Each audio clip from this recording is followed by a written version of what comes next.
طالبان حکومت کی دوحہ معاہدے کی عہد شکنی۔ طالبان رجیم کے بعد خطے میں بگڑتی امن و امان کی صورتحال کو مد نظر رکھتے ہوئے تاریخی دوحہ معاہدہ کیا گیا۔ پچھلی کئی دہائیوں سے خطے بالخصوص افغانستان کے پڑوس ممالک کو افغان سرزمین سے دہشت گردی کا سامنا ہے۔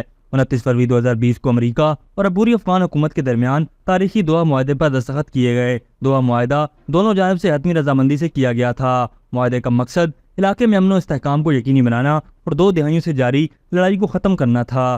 دوحہ معاہدے کے بنیادی اصولوں میں دہشت گردوں کو افغان سرزمین کسی بھی ریاست کے خلاف استعمال کرنے کی اجازت نہ دینا، افغانستان سے دوسرے ممالک کو محفوظ پناہ گاہوں اور دہشت گردوں کی حوصلہ افزائی نہ کرنا شامل ہیں۔ طالبان رجیم میں دوحہ معاہدے کی دھجیاں اڑا دی گئیں، جبکہ افغانستان کی موجودہ صورتحال معاہدے کے بالکل برعکس ہے۔ دوحہ معاہدے پر دستخط کے 4 سال گزر چکے ہیں، مگر طالبان حکومت نے اس معاہدے پر کوئی پیش رفت نہ کی، بلکہ اپنے وعدوں سے ہی مکر گئے۔ امریکہ نے تشویش کا اظہار کرتے ہوئے طالبان حکومت پر تحفظات کا اظہار کیا اور کہا کہ طالبان دوحہ معاہدے کی سنگین خلاف ورزی کر رہے ہیں۔ افغانستان سے حالیہ دہشت گردوں کی نئی لہر جنم لینے پر یہ ثابت ہو گیا ہے کہ طالبان حکومت دوحہ معاہدے کو لے کر سنجیدہ نہیں۔ افغانستان ہمیشہ سے ہی پاکستان کے لیے مشکلات کا باعث رہا ہے اور طالبان حکومت میں اب افغان سرزمین پاکستان کے خلاف دہشت گردی کے لیے بھی استعمال ہو رہی ہے۔ افغانستان افراتفری اور انتشار کا ایک گڑھ بن چکا ہے، جہاں ہر طرح کی دہشت گردی پائی جاتی ہے۔ اگست 2021 میں تحریک طالبان افغانستان کے اقتدار سنبھالنے کے بعد سے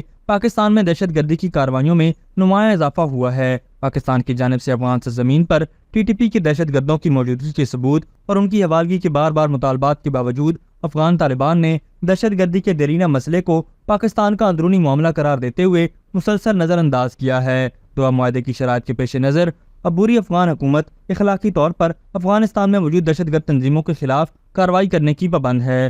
خطے میں امن و امان کی صورتحال کو برقرار رکھنے کے لیے طالبان حکومت کے لیے دوحہ معاہدے کو پورا کرنا ناگزیر بن چکا ہے۔